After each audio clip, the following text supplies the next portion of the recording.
U.S. senators push a bill to make small crypto transactions tax-free. We finally have some good news surrounding cryptocurrency to end the show off with for you guys. The top Republican of the Senate Banking Committee joined Democrat Kristen Sinema, is that right? Sinema? In legislation to exempt transactions of less than $50. So this is, you know, good. This is going in the right direction. But at the same time, crypto is inevitable and the US dollar is obviously struggling. So, you know, do with that what you will. Prominent U.S. senators are trying to free Americans from tracking taxes every time cryptocurrencies exchange hands, introducing a bill that would exempt them from reporting any transactions up to $50 or any trade in which they earn less than $50. Senator Patrick Toomey joined with Kirsten Sinema to push the exemption from tax requirements for crypto users making small investments or purchases. Their Virtual Currency Tax Fairness Act matches a similar effort previously introduced in the House of Representatives. The idea of clearing low-level transactions from tax worries has also appeared elsewhere, including in a comprehensive bill introduced this year by Senators Cynthia Lummis and Kirsten Gillibrand. Now, obviously, when we talk about this stuff, we've talked about cryptocurrency, we've talked about nation states trying to control it, we've talked about the fact that it's extremely difficult for you to go out and force everybody to adhere to a law like when there's 7 billion people and only so many people in these governments to control it.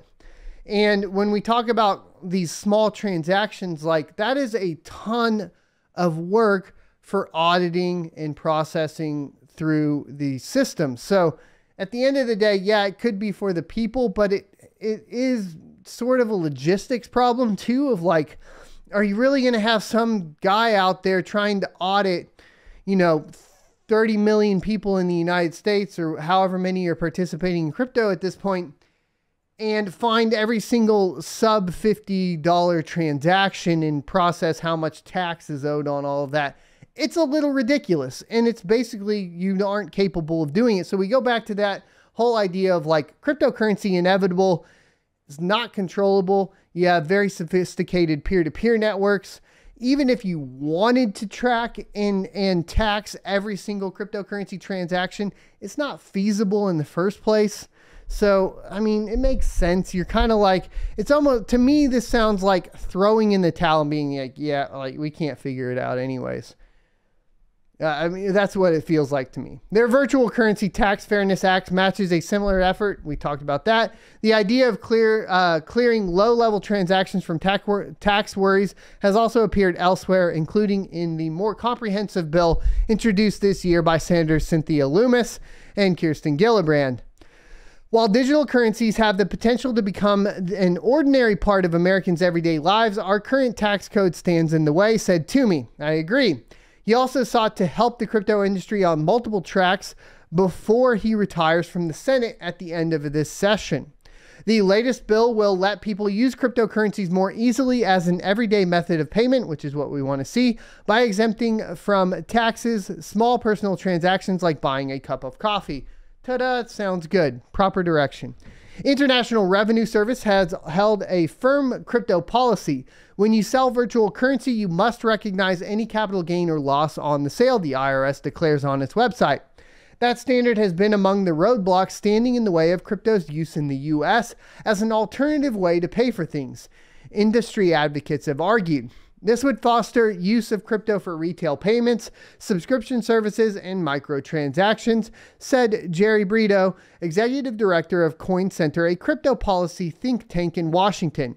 More importantly, it would foster the development of decentralized blockchain infrastructure generally because networks depend on small transaction fees that today saddle users with compliance friction.